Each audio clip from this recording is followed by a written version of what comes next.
Welcome back, everyone. I guess we got minutes left. Hope you enjoyed the show and tell. I've been nervous all day and I'm like carrying around gold. How much you got on you? Like $20. Didn't mention in I'll go gold. behind him on my knees and push him over. Oh, I see. Already plotting to take me down. So next time I'm definitely not going to bring gold. Next class. I want your gold, we want your meteorite ring. Oh, well, it's probably the least expensive, well, except for the bismuth. It's pretty cheap. Yeah. Gold isn't even the most expensive element, right? It's like No. platinum or something. Platinum is more expensive. It's also more common. It's more useful. There's many things more expensive than gold. What is the most expensive thing right now? Weapons grade plutonium. That would make Yeah. sense.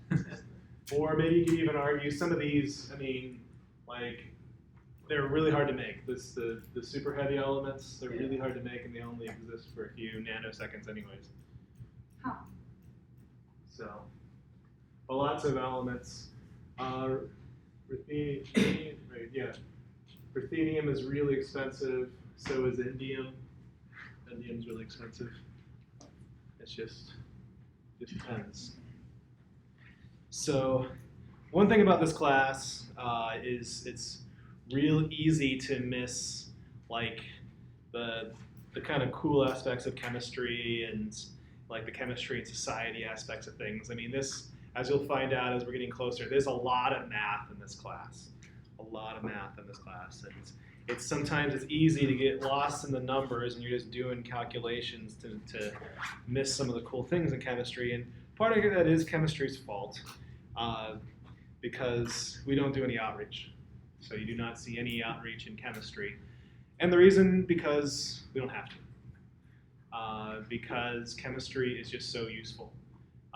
We have investment in the billions of dollars every year in chemistry and chemistry-related research in the state of Hawaii. And why do we do that? And no one's going to write about it in the newspaper.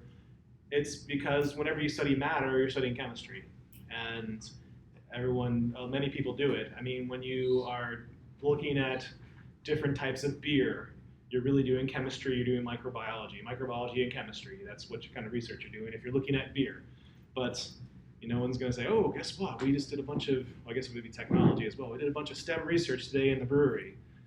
So at Maui Brewing Company, doing lots of research there. I mean, they are, but they just don't like, oh, but it's so useful. It makes sense to do that. If you compare it to other sciences like high energy physics or astronomy that don't have right now applications for things, I mean, like the Large Hadron Collider, that's a big collider in France and Switzerland. That's got billions of dollars of investment. It's big news. Anything that happens, and they play up on that too. Like whenever they find something out, like, oh, guess what we found today? Look at these pretty pictures of a star, like on astronomy. Why? Well, because they rely on public funds, and marketing is very, very important to them. Chemistry, don't need to. You guys have to take this class anyways, right? I've got a captive audience. So, and I could just do problems all day, but that would be kind of boring too. It'd be boring for me as well. But so I like to talk a little bit about some of the fun things and with the elements. So we have 118 here, and if you've noticed that the platinum, the titanium here, the nickel and the iron, and bismuth, I mean they feel differently. You can feel like, oh, this bismuth is kind of heavy. But then again, so is the platinum. Platinum's pretty heavy too. I mean, it's heavier than bismuth. It's more dense than bismuth. But it's probably hard to tell with just the tiny ring and this big hunk here. But I mean, really, just looking at it, it looks just like titanium. Titanium's here, and if you look at the rest of them, they're all just pretty much silvery. At least all the metals, with a couple exceptions. One of them I passed around, gold. Gold has a yellow color. I think gold's pretty. Copper's also pretty. Copper's got a red color. The other ones that are a little different, osmium here. Okay, it's slow. Okay, has a bluish tint to it. If you can see at the surface. And with osmium though, it's the oxide layer. So the oxygen attached to the layer gives it that bluish tint. And finally, potassium. This is kind of moving slowly. Gotta wait a little bit. Potassium. There we go. How do you And get white gold? white gold, it's an alloy. What is white gold? White gold is a solid solution, an alloy. And gold, typically, the bracelet that I pass around is strange because it is mostly pure gold. Most gold is paired with copper and silver to make it stronger. White gold is typically copper, silver, gold, and nickel, and it's usually also coated in palladium. So a lot of times the palladium surface rubs off and white gold can look a little yellow, and that's because of the palladium. Many people can't tolerate white gold because of the nickel, and it makes them allergic. So about 1/3 of the population will not be able to wear white gold jewelry. At least, well, they could, but they would get dermatitis, so inflamed skin from it. And oh, there's a song.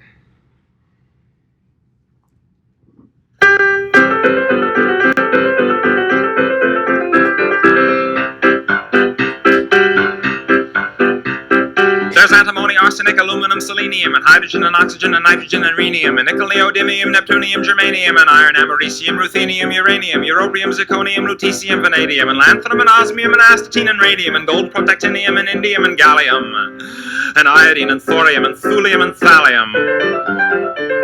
There's yttrium, ytterbium, actinium, rubidium, and boron, gadolinium, niobium, iridium, and strontium, and silicon, and silver, and samarium, and bismuth, bromine, lithium, beryllium, and barium.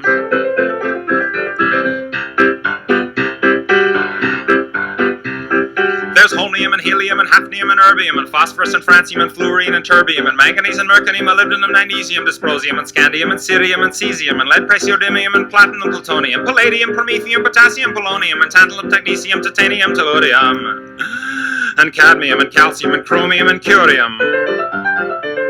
There's sulfur, californium, and fermium, berkelium, and also mendelevium, einsteinium, nobelium, and argon, krypton, neon, radon, xenon, zinc, and rhodium, and chlorine, carbon, cobalt, copper, tungsten, tin, and sodium. These are the only ones of which the news has come to Harvard, and there may be many others, but they haven't been discovered. Can you sing that? No. I can pronounce them all. But spelling phosphorus and fluorine always gives me a hard time too.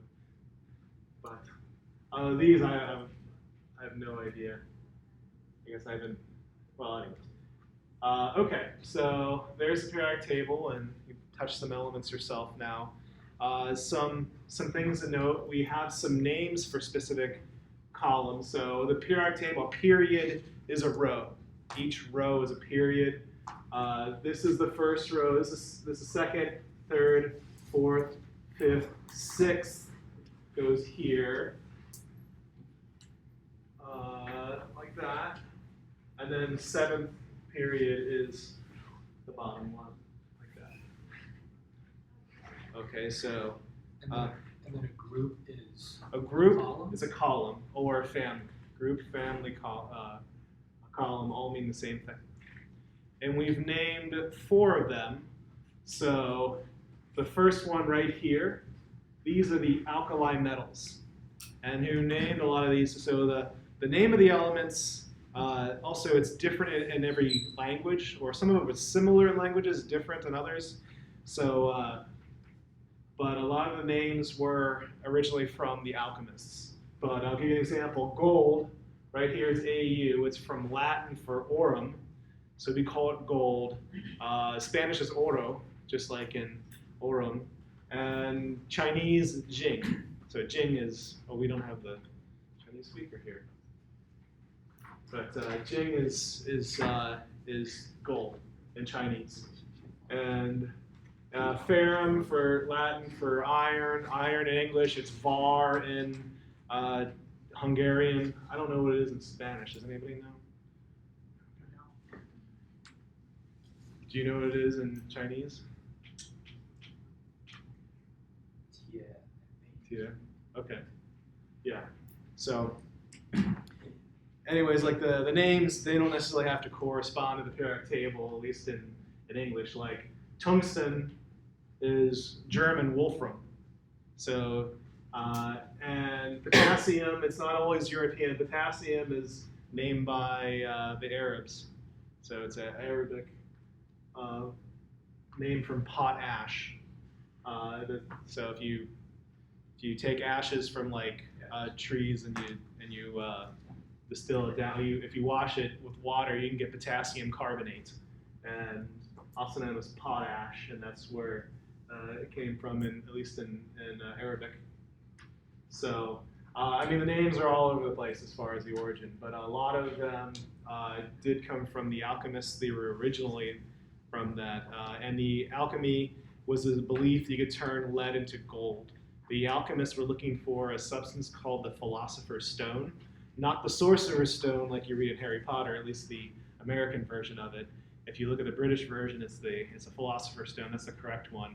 The Philosopher's Stone could turn lead into gold and also can give the user the elixir of life, which you could live forever. Of course, it doesn't really exist. Although it doesn't exist. There is no Philosopher's Stone. You can turn lead into gold, but you can do it in a particle accelerator. You have to change the protons to do that, not just a chemical process. And there's a fraternity called Alpha Chi Sigma. That's the chemistry fraternity, and I'm not a member, but their ritual, as far as initiation, is to make the initiates carry around a bunch of lead. That's part of their hazing, is that they carry lead for around, and the idea is they become alchemists so they can turn that lead into gold. But again, it's just a way to make people carry heavy stuff around. It's part of their hazing practices. And okay, so the alchemists, they came up with some of the names. So they came up with the name alkali. These are alkali metals, and alkali means basic. I mean the opposite of acidic. So maybe I'll switch, or this one's it's bugging me because it's not moving very fast. So I'll change periodic tables. Okay, so these are the alkali metals, and I'm not including hydrogen in that. These are the alkali metals. It means not acidic, basic. And like an alkaline battery, it means the inside is alkaline, it's basic. And if you take these metals and you throw them into water, they form a basic solution. And the next column, these are known as the alkaline earths, or alkaline earths, alkaline, however you want to say it. Both are the same. So why are these alkaline earths? The alkali metals they're very soluble. The alkaline earths, if you mix them with other things, they form precipitates. So the idea is the earth, wind, fire, water. If you have two things of water and you pour them together and then stuff falls down, that's the earth falling down. It's these metals, they're alkaline, they're not bases, but you throw them in water, you mix them together, and then you have stuff falling down, and they have earth in them. So they're alkaline earths. So that's the name, where the name alkaline earth came from these. The other column family group we name is right here. These are known as halogens. Halogens is Greek root word meaning salt forming. So salt has two definitions in chemistry class. The first definition of salt is the result of an acid-base neutralization reaction. So acids, one of the properties of acids taste sour, salts taste bitter. So what do you mean by sour? So lemon juice, lime juice, vinegar, you taste that stuff, you got that kind of puckered sour taste. Bitter melon is actually acidic. So bitter melons do have a very weird flavor to them, but I checked their pH, I was curious. It is in fact acidic. Most foods are acidic. Now, what's bitter though? And humans hate bitter flavor. Humans we're supposed to hate sour and bitter flavor. We're supposed to like salty, sweet, and umami. That's the protein flavor. So we're supposed to like those flavors and not like sour and bitter, especially bitter, because most bitter things are poisonous. So what do you mean by bitter flavor? And bitter melon is actually really not the bitter flavor. Caffeine has a bitter flavor to it. Caffeine is in fact extremely poisonous. So like in a cup of coffee, you have 100 milligrams. Like a hefty cup of coffee is 100 milligrams of caffeine. That's not 100 milligrams, 0.1 grams. It's a really tiny quantity. Like compared to like a teaspoon of salt is going to weigh on the order of like 15 grams. Could you imagine if you took 15 grams of caffeine, your heart would beat through your chest. That's the kind of coffee I need. I'm looking for that borderline illegal strain. Yeah. So, well, I don't know. Good ideas in your head, and some people snort it.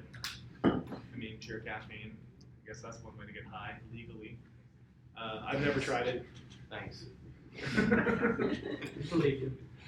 So I've never done it. So, okay, but what do I mean by bitter? Like for me, like I mean, I'm cheap. You know, you probably don't believe it as my platinum ring and my gold bracelet. But you know, like if I buy cold medicine, I buy the off-brand cheap stuff like Robitussin, Welltussin, all the way, man. So like you got a cough and won't stop, I'll go and buy the generic Welltussin. But man, that stuff tastes terrible. You ever had that like cheap NyQuil or cheap, you're like Robitussin? You're like, you take a second, you're like, ah! You know, you just have that kind of flavor. That is bitter. That's the bitter flavor. So the name brands put like sweeteners or Yeah. something in it? Oh yeah. So all you're paying for is sugar? Sugar, maybe synthetic sweeteners as well. Yeah. This guy knows how to shop because you're a chemist. Yeah. Like if you're shopping for pharmaceuticals, you don't like me. I wouldn't know what I need and what I don't really need. But you're probably just.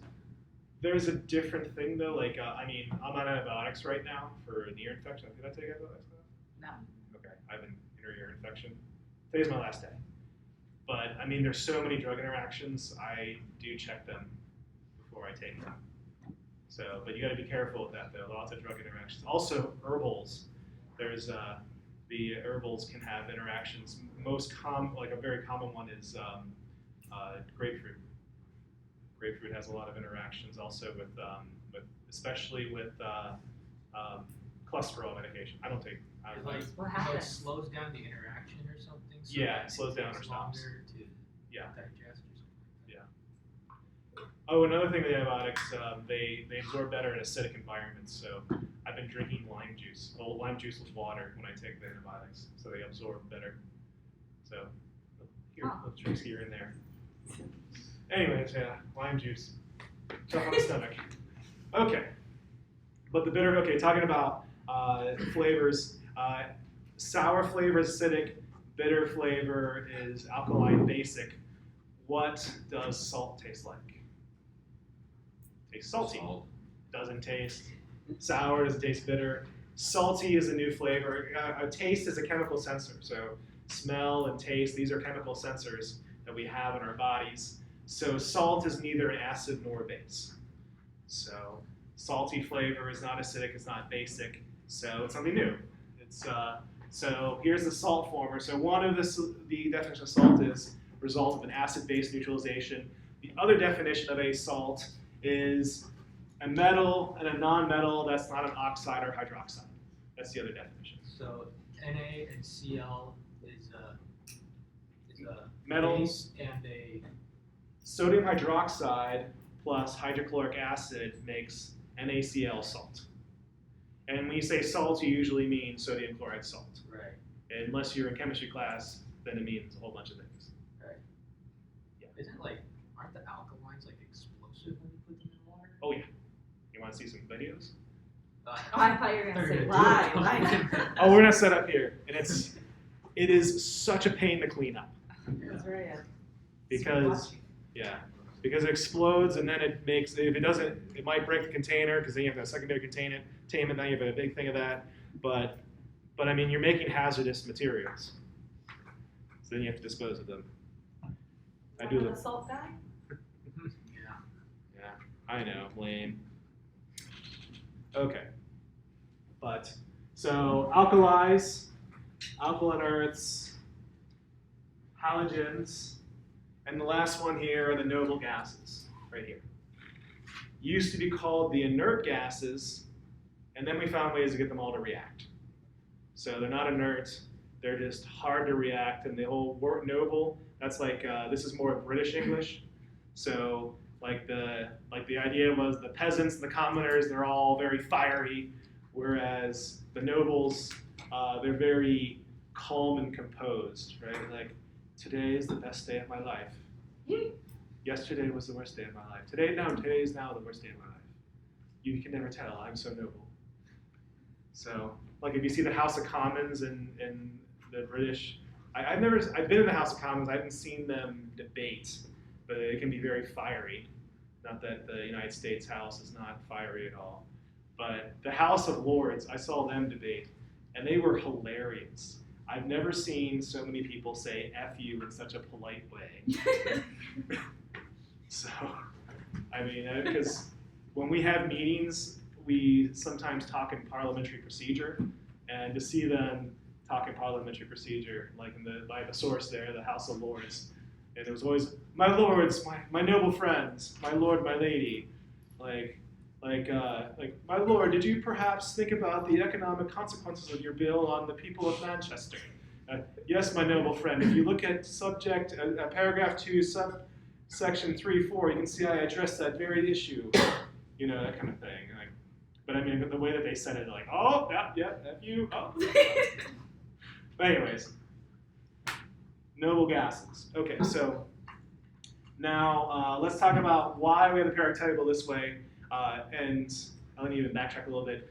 If you've been reading the book, it's almost like, okay, now the first 2 chapters, I can know everything about everything right away, right now.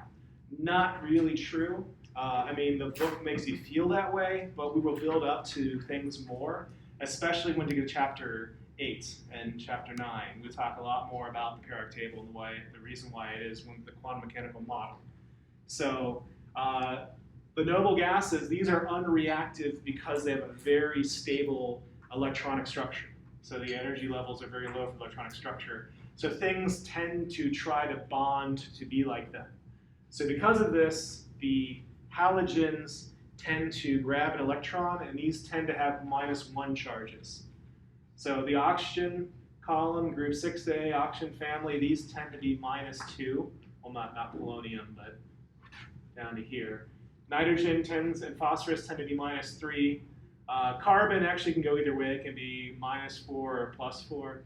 In my opinion, it tends to be more in the negative end. It tends to be more electron grabbing. The alkali metals, these tend to be +1. Alkaline earths tend to be +2. Now, what about these sections here, the yellow in this periodic table? This is known as a transition metal, and the charges for these vary. And we're not going to talk about the varying charges in here in this class, not really at all. So I mean, like, well, the fact that there's different charges, but you don't have to. The predictable charges, +1, +2.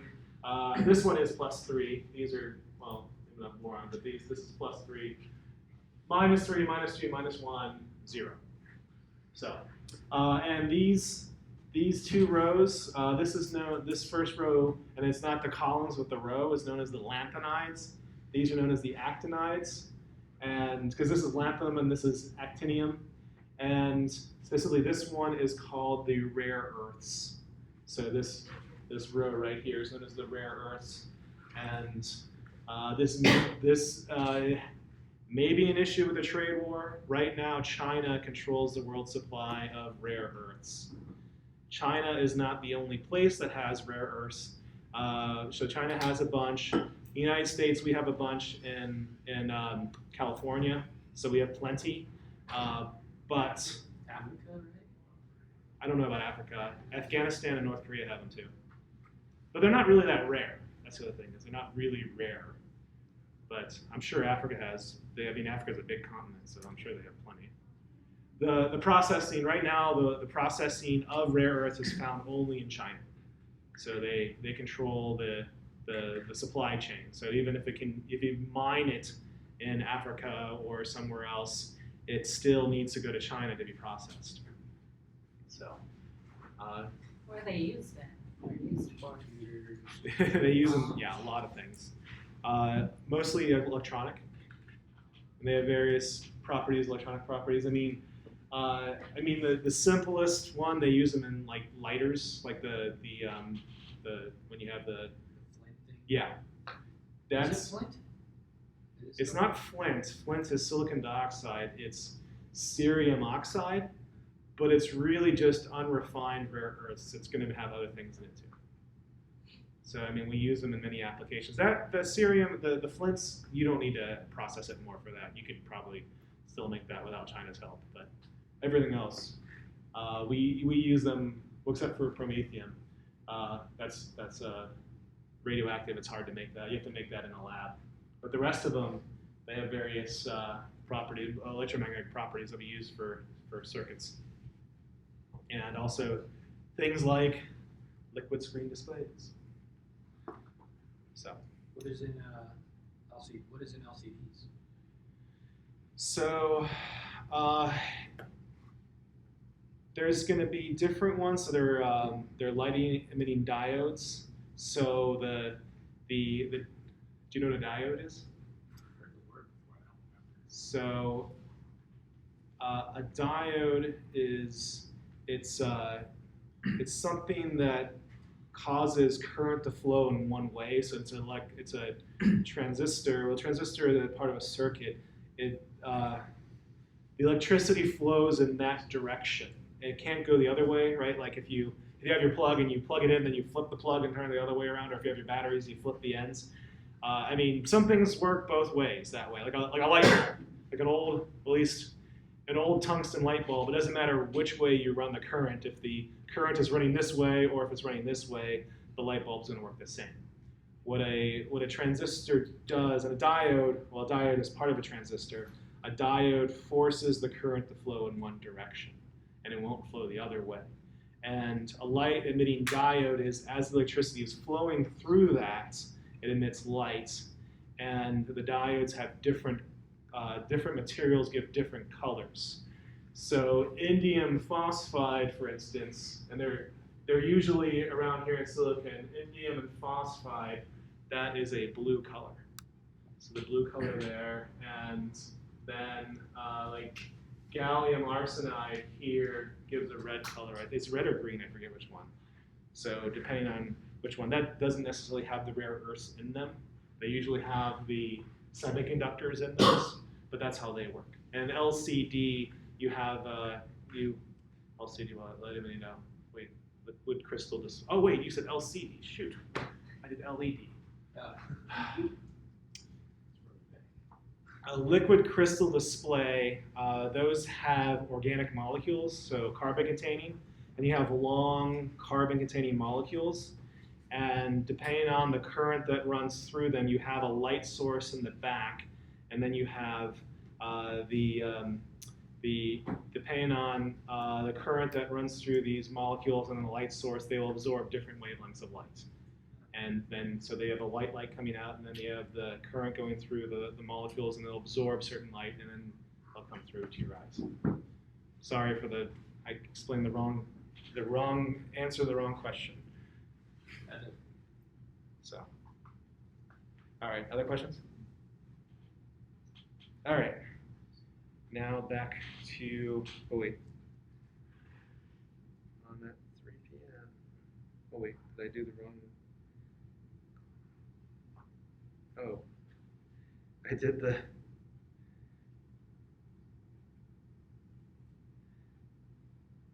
the work for the other class in the wrong section. Okay.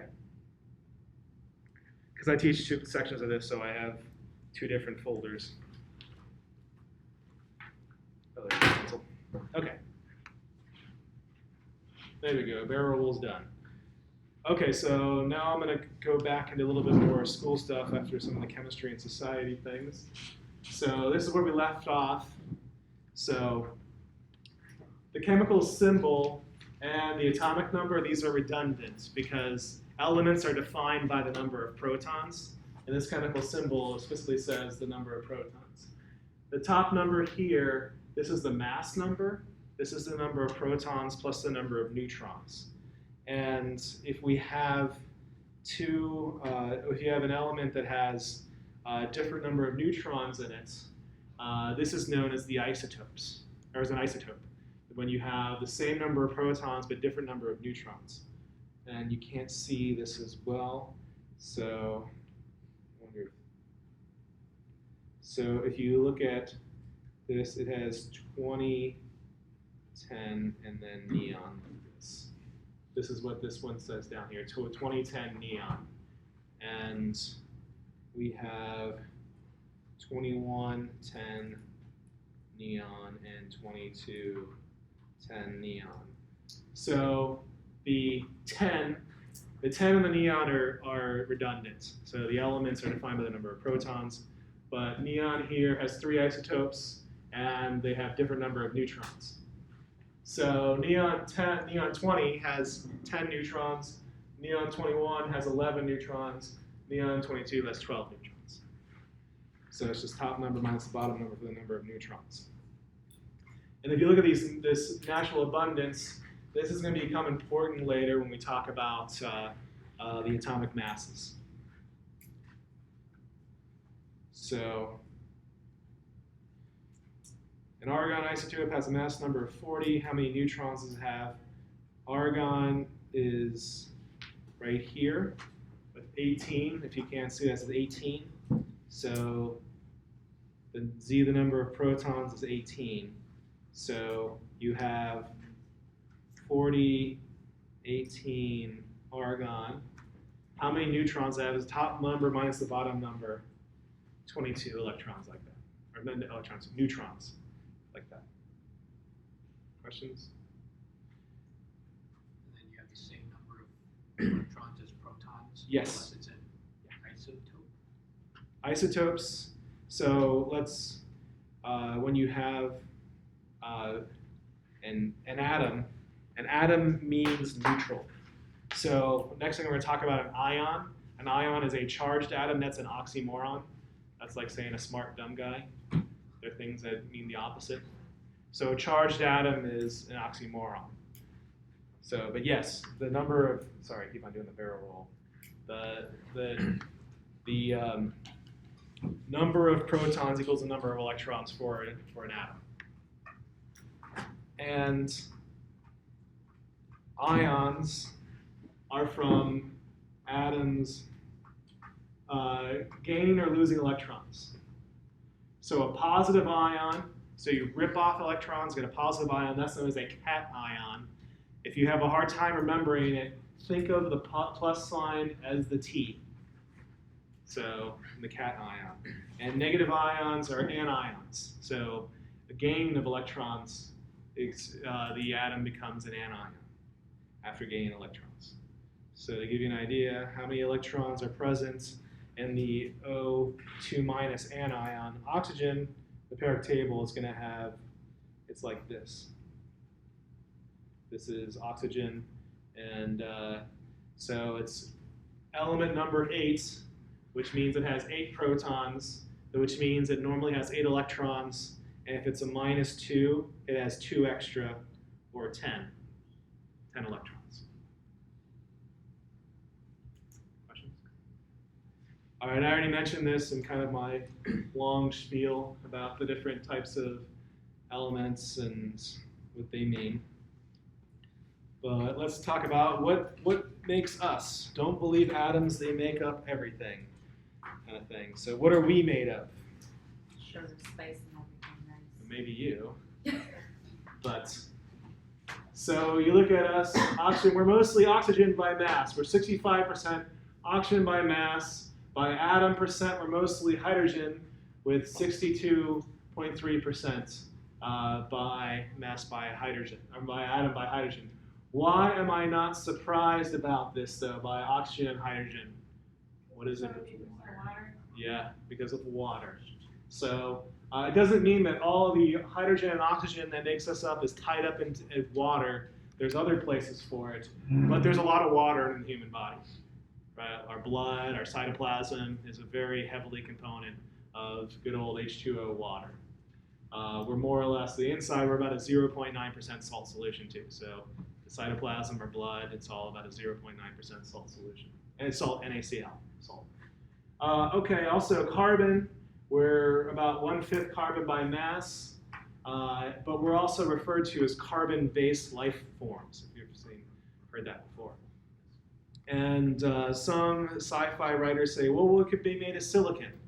And for me, myself, I've done research on carbon clusters and silicon clusters. I can tell you that life with silicon would not be the same as life with carbon. So for instance, if you have a vacuum chamber and you throw a bunch of carbon atoms into it, they form straight chains. And those straight chains are very important for life. So like the DNA molecule, it's got other things on it, but it's a long chain. Our cell membranes, it's a phospholipid bilayer, if you've heard that before. It's about 25 carbon atoms, so a chain of 25 carbon atoms with a phosphate group connected to another, and then there's a space, another 25 carbon atoms with another phosphate group. So phospholipid bilayer. The 25 is about around 50-ish carbons there between a phosphate groups that makes the skin of our cell membrane. And so if you throw silicon in a vacuum chamber though, and up to about 19 atoms, they form, what is that flashing? Oh, so it's not gonna come today, okay, that's good. You throw silicon atoms into a vacuum chamber, about 19 atoms, they form these kind of football-shaped prolate molecules, and after about 19 atoms, they form these kind of spherical blob molecules. And carbon, though, you throw 20 carbon atoms, 50 carbon atoms, they form chains. And that's really strange. But that's what we have structure. We have structure for that because of that in our bodies. So that's what's unique about carbon. Carbon's a very weird element because of that. We also have a bit of nitrogen. So we have 3% by mass. Why is nitrogen important? It looks not so important. It's because it's what makes up amino acids for proteins. So all amino acids have carbon and hydrogen, oxygen, nitrogen in them, with the exception of cysteine, also has sulfur. So, and they're looking at this, we're looking for life. That's one of the big things with astronomy. You can probably tell I know an astronomer.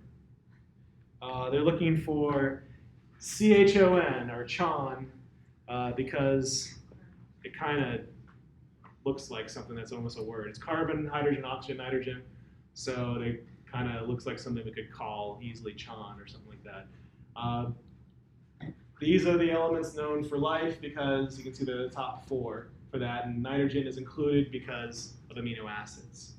And specifically what we're looking for now for life is we're looking for an oxygen atmosphere, and a significant oxygen atmosphere.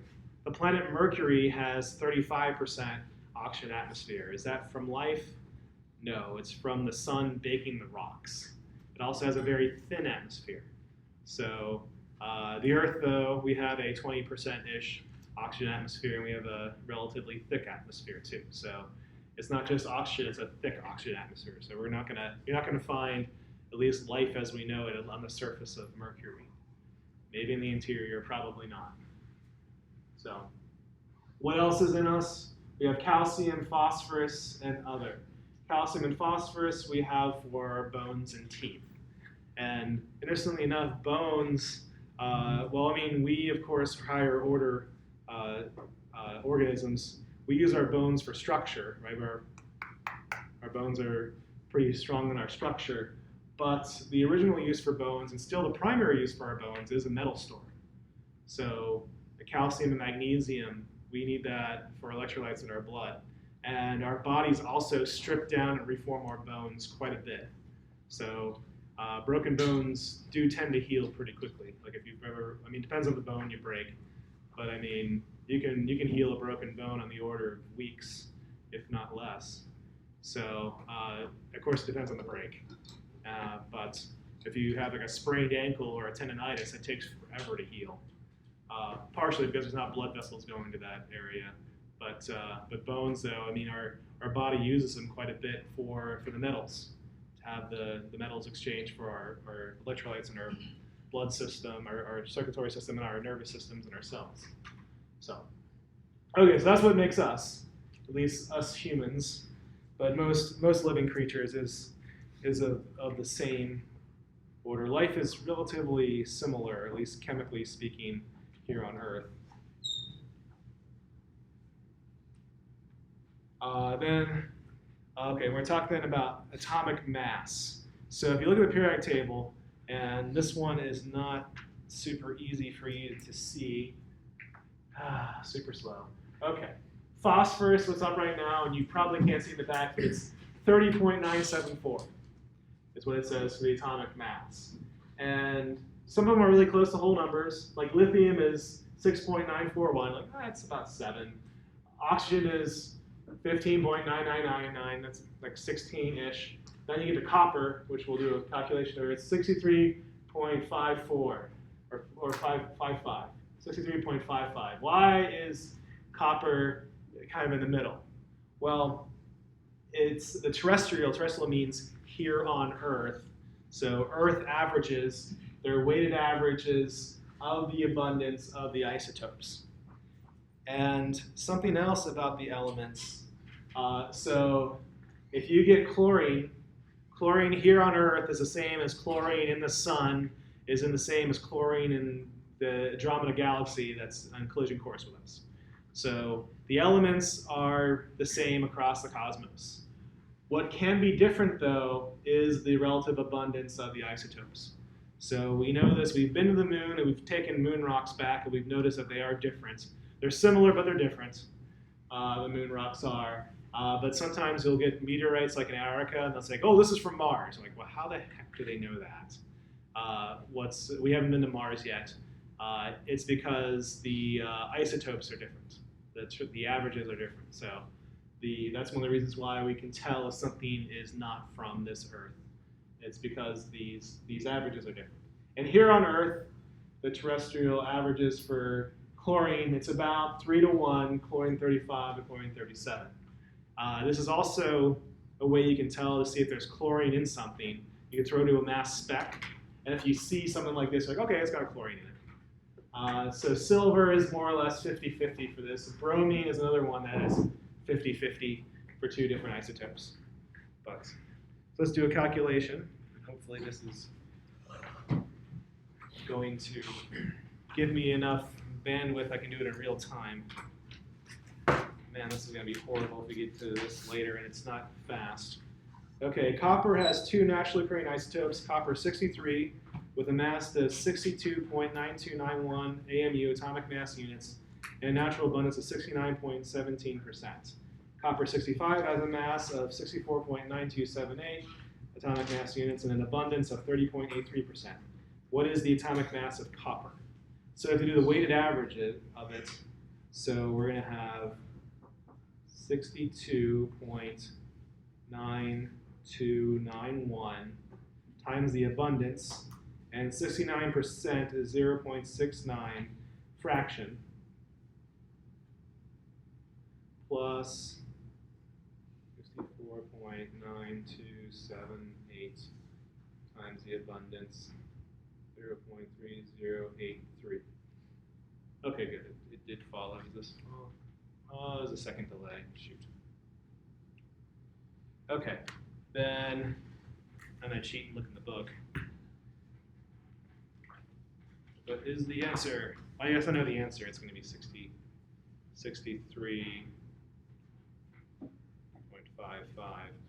Is that what it is? I think it is. Look at the periodic table. Yeah, that's right. Put it on divided by 2. No, it's not divided by 2. If you do it, Oh, never mind. I wonder if I can do this in my calculator. I haven't tried this. I used to have a sweet calculator on my phone, but then they updated it, I had an emulator for the old TI calculator. Let me see if this will actually show. 29291 times 0.7917. Oops. 64.92.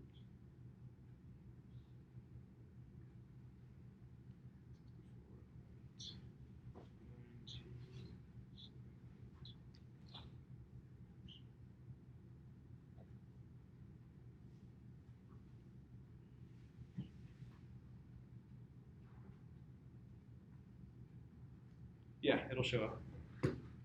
Oh, now Now it's trying to sell me stuff. That's what you get for downloading free apps.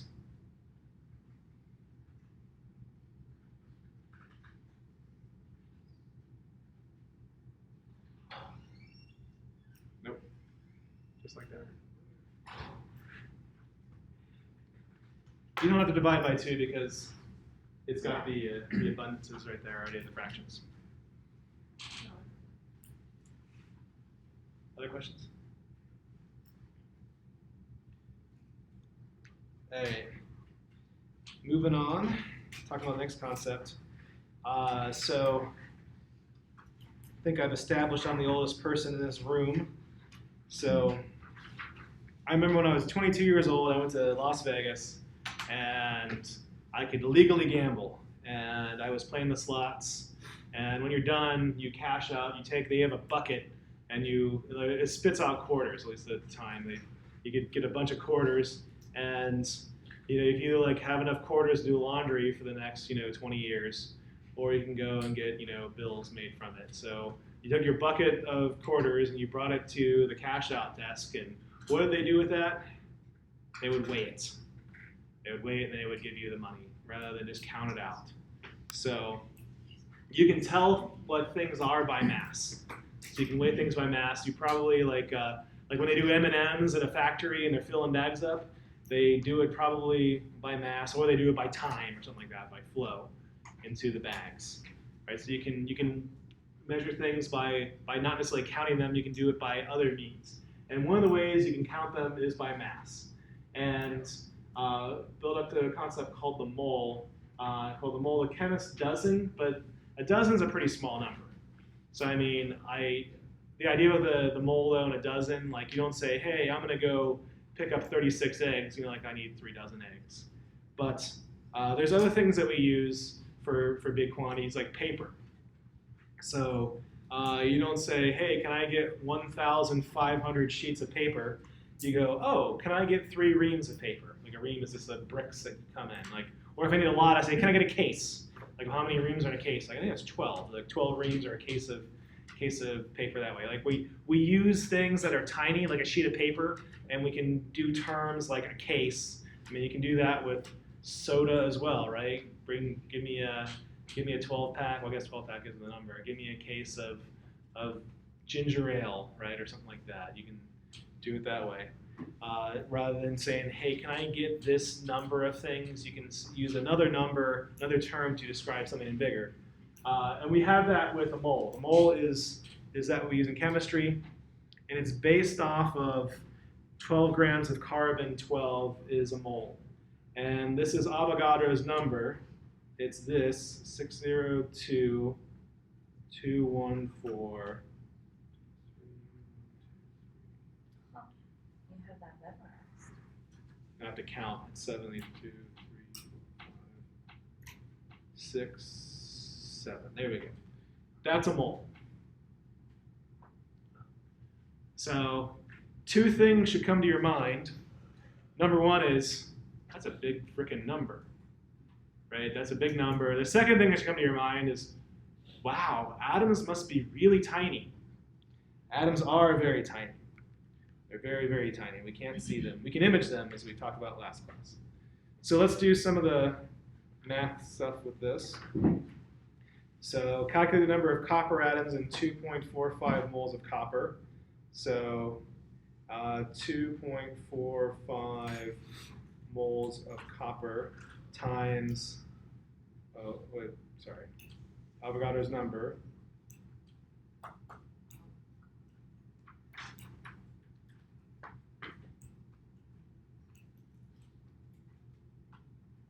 So just multiplying by Avogadro's number there. So straight across.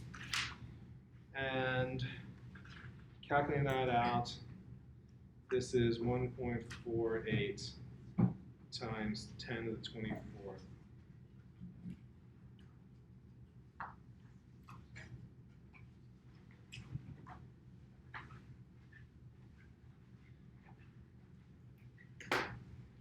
So here. And if you notice the units, the moles, copper cancel, and you're left with copper atoms. So I'm going through a couple of these problems. I'm building up to complexity with the different problems. Anybody have any questions with this one? Okay. Calculate the amount of carbon contained in 0.265 grams of pencil lead. And lead is actually carbon. So this one here, amount of carbon in moles. So these are all pretty easy. They're just one step. 265 grams of carbon, and then mole carbon over 12.01 grams carbon. And I'm getting this 12.01 from the bottom number of the periodic table. So specifically, if you can see that, that says 12.011. So, and just multiplying straight across, this is 2.21 times 10 to the minus 3 moles of carbon. So this is nice, it's just one straight step. So let's do one that's a little more complicated. Have any sort of questions? Okay. Let me make this pencil a little bigger. Aluminum sphere contains 8.55 times 10 to the 22nd aluminum atoms. What's the sphere's radius in centimeters? Density of aluminum is 2.7 grams per cubic centimeter. So you're probably thinking I have to do lots of sphere calculations because the first two chapters we had two problems with that. Not really. The point of these problems is just to get you starting to see like, okay, we have equations and trying to solve the equation and then getting the information from that and plugging in the right information. It's not like you're going to be doing sphere calculations all semester long. It's really just here in the beginning. So we want to find the radius of the sphere. So as you're attacking this problem, you're like, okay, what's given to me?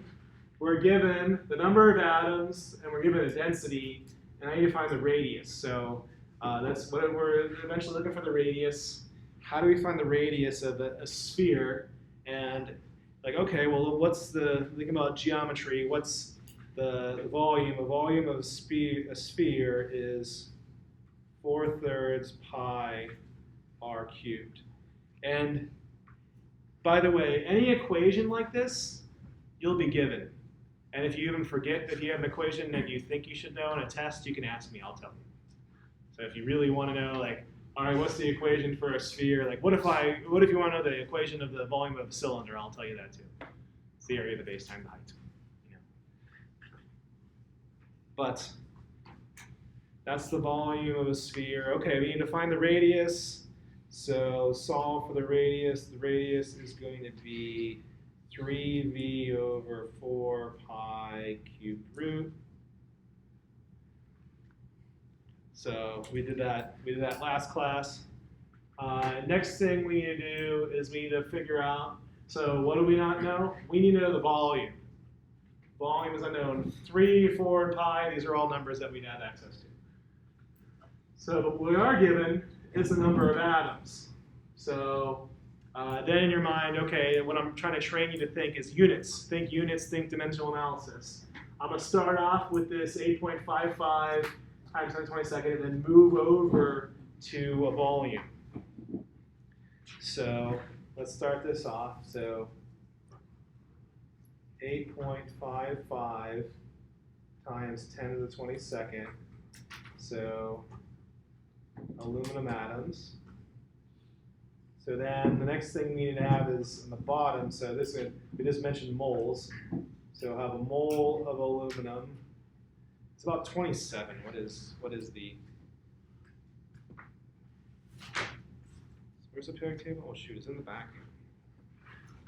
I know it's 27. Okay. Oh, here it is. I didn't flip it enough. 6.982. Okay. Thank you.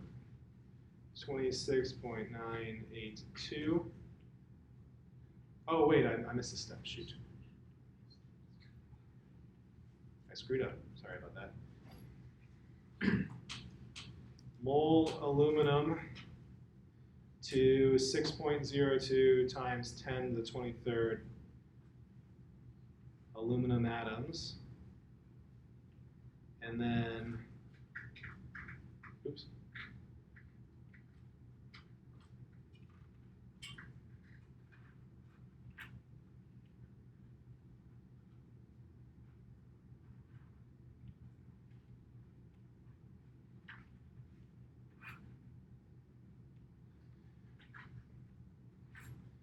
And the last step by units, we have the right units, so we need 2.70 grams aluminum to cubic centimeters. Okay.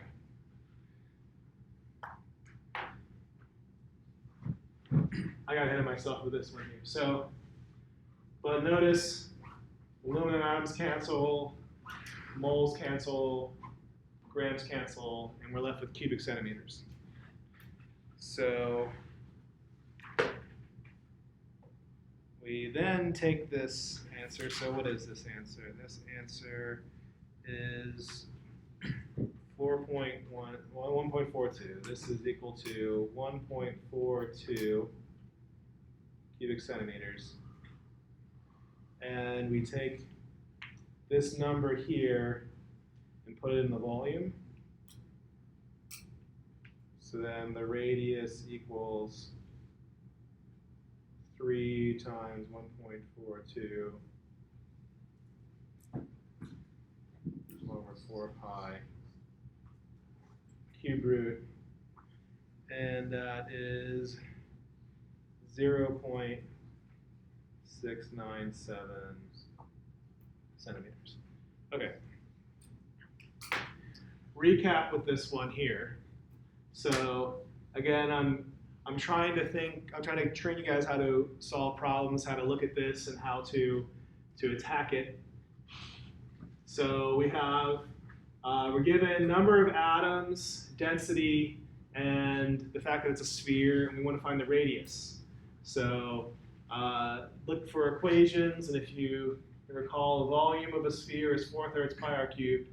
Solve for the equation first, and then with dimensional analysis, set up the problem so that all the units cancel to get to that which you need. In this equation, your unknown is the volume. So from this, you have to carry out the units to then figure out what the volume is. And it helps to have everything nice and neat like this, because then you know if you're making a mistake or not, like I did when I was setting it up. Like, oh, wrong step. So, which in lab this week when you're looking at the density of water, you guys have lab yet, or some of you did? Okay. Wednesday. So there is the density of water, and some of the questions like, do I multiply by the density or divide by the density? The answer for that is to look at your units, and the units will tell you if you need to divide it or multiply it. So, but questions with this?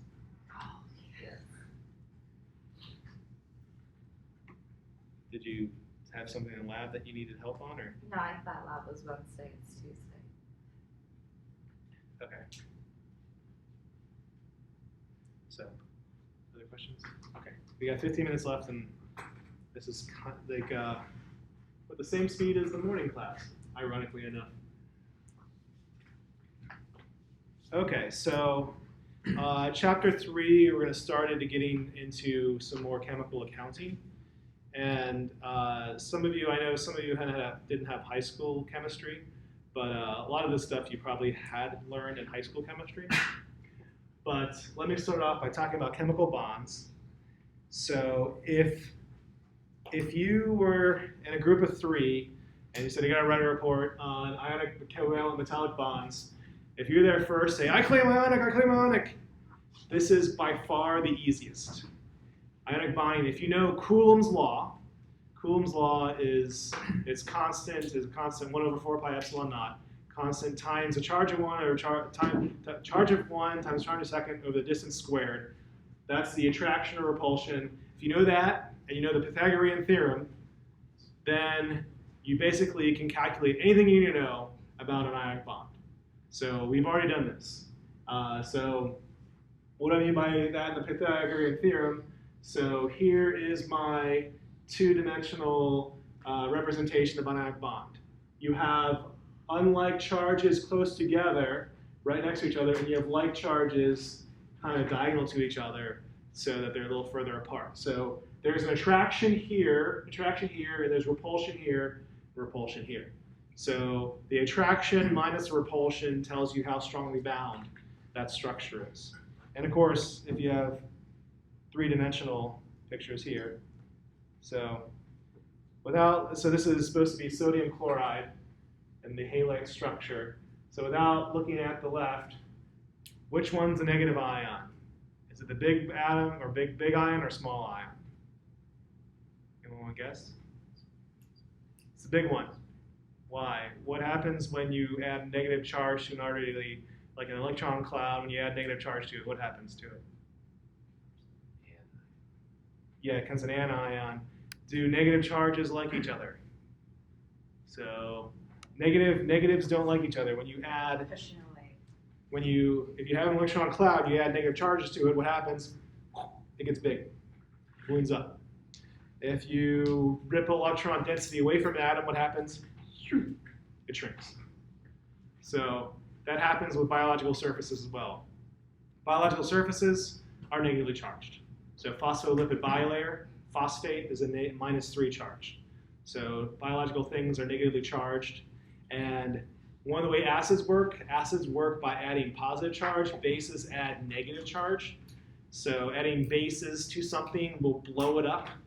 So if you want to do chemistry on your hair and you want to put dyes in your hair, what do? You add base to it, it blows up the hair follicle, and you can do chemistry on the inside of the hair, and then you wash it or add acid, it shrinks it back down. So do you know what you're supposed to do with the jellyfish sting? Pee on it.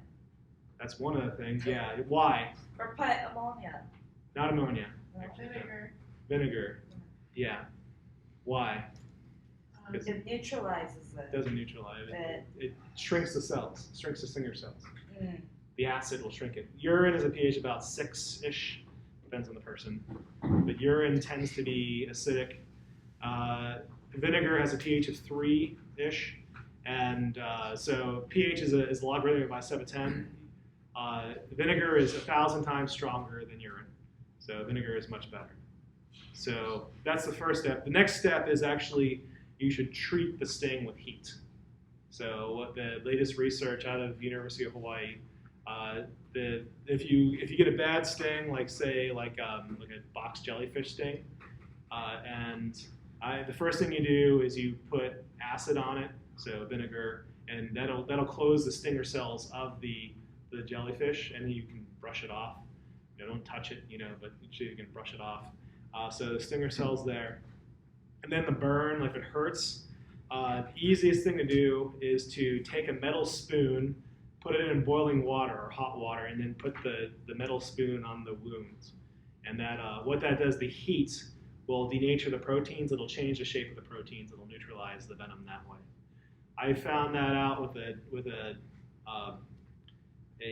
stingray. I got stung by a stingray. Question? If you just put your arm on hot concrete, it's been sitting in the sun all day, would that work too? Maybe blacktop and then the area that it's going to. Be careful though about. If there's no other option around, then that could work. Blacktop is not going to be as hot though as water. So it just depends. I don't know how much heat you need to denature the protein. So you usually, think of egg whites, right? You cook an egg whites on when you have on the stove, when it gets cloudy, it's denatured, right? So you need a fair bit of heat to do that. But I got stung by a jellyfish. I've been stung by a jellyfish several times. Stingray. I got stung on my finger. I'm the weirdest, one of the strangest places to get stung by. Stung by a stingray. Oh. This was in Florida after a hurricane. I was helping my dad clean up his yard. And so I was full of sweat and sawdust and that kind of stuff from using a chainsaw. So rather than jump in the shower, I decided to go and swim in the bay there, the Tampa Bay. And It has the Tampa Bay has really soft silica sand, so I like to touch it. It feels nice and smooth. And I found a baby stingray that then decided to stick me with the stinger, and got me right in the finger, and it really, really hurt. Really, really hurts. But this was also, interestingly enough, it was right after that. Do you get the UH News alerts? Yeah. Yeah, that came out like a couple of years ago, and that's how you treat jellyfish stings, is by heat. I'm like, okay, well, let me hypothesize this is the same thing for a stingray sting. I can tell you that they really hurt. You can feel the venom kind of tingling as it goes down. So I looked online what to do with a stingray. They say, go see a doctor. I'm like, all right. And I tell my dad, like, hey, before we go, can you give me like a cup of hot water and a metal spoon? He's like, all right, whatever makes you happy, son, kind of thing. And like, we're driving to the doctor, and I'm like putting the metal spoon in the water. I'm like, this hurts, it's hot. And I'm like, okay, put it back in there, because the metal gets cold fast, right? So then I look, I'm doing this a few times. It's like, what are you doing? And it worked, actually. And when I went to the urgent care, they said that was the best thing to do. That's how they treat people in the urgent care, actually, is they put, these usually people's feet, they put them in hot water as hot as they can stand for a stingray sting. So, but yeah, that'll work too also for jellyfish though. But I guess you probably aren't going to have a metal spoon around if you're like in the middle of nowhere. I have a question. Yeah. Now, what about if you get like bit by a poisonous snake or something? In theory, that would work too. It depends on the snake, of course. Like copperheads have a different type of thing. Like the better thing to do is the old-fashioned way is to close off the blood flow, because like rattlesnake venom makes the blood kind of congeal, turns it into kind of whatever, like I don't know, like slurry, like cake batter. So if you depends on where you get bit too. Like if you get bit on your chest or your head, you obviously like, oh, I'll save myself by putting a noose around my neck. No, usually people get bit in the arm or leg. You constrict the blood flow, and then leave the venom there because it helps them to identify it in the hospital. The heat could work, but I don't know. Like I guess in theory it should, but it's better to constrict the blood flow first before you attempt that. Maybe on the way to the hospital or something like that. But also make sure that you don't wash away the venom though, because the raw venom is important to identify the snake and the type of anti-venom to use on the patient. So, other You questions? make it to the hospital. Yeah. You probably will. There's more poisonous things than snake bites. I've never been bit by a snake though. Has anyone ever been bit by a snake? What's that? The kind of poisonous one. Okay, just like a garter snake? I don't know. Well, luckily it's a rare thing these days. Okay. Let's get away from snake bites and talk about ionic bonds. So ionic bonds are like charges attracting, unlike charges repelling, the combination of them. And then a metal is like a sea of electrons. So here is my rendition of a metallic bond. You have positive nuclei and you have electrons flowing in between them. So has anyone ever pounded salt before, like taken a hammer and hit some salt? How about rocks? You ever hit rocks with a hammer? What happens when you hit rocks with a hammer? They break.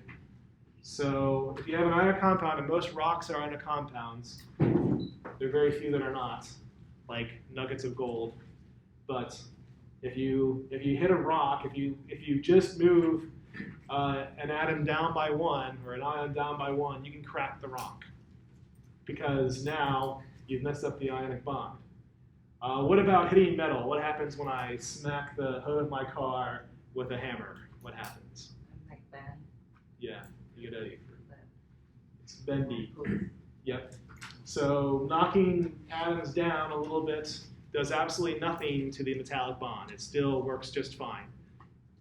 So that's why metals are ductile. They're bendy. So I can take a bar, and if I'm Superman, I can bend the bar, and it's all fine. And if I have something that's ionic and I take it and I bend it, then I can snap it. So things like concrete in an earthquake. So if you bend concrete, an earthquake happens and it's suddenly concrete is bent, you can break the concrete. And that's why they put rebar steel into concrete to make it stronger, especially in an earthquake safety situation. So, and I already showed that picture. And talking about, so like when you look at chemical equations, so we're building up to some things with chemical accounting. If you've never seen this before, if you have parentheses in something in a chemical equation, so calcium parentheses OH2, that means that you have two of what's in the parentheses. So calcium, and we talked about this before, calcium tends to be a +2 ion. So it's one calcium and then two of these OHs. And they're -1 to balance out the charge. So, so dietitians here, so fats, proteins, and what's the other thing that you have in diet? So if you have fat, protein, what's the other macronutrient for humans? Carbs. What does carb stand for? Carbohydrates. Why do we call them carbohydrates? It's carbon. So this is glucose, our primary fuel source. C6H12O6. This is sucrose. This is table sugar. So glucose is like C6H2O6. Sucrose is like C12H2O11. So hydrates of carbon, carbohydrates, carbon, water, carbohydrates. That's where the name comes from the chemical structure of that. But these are not hydrates.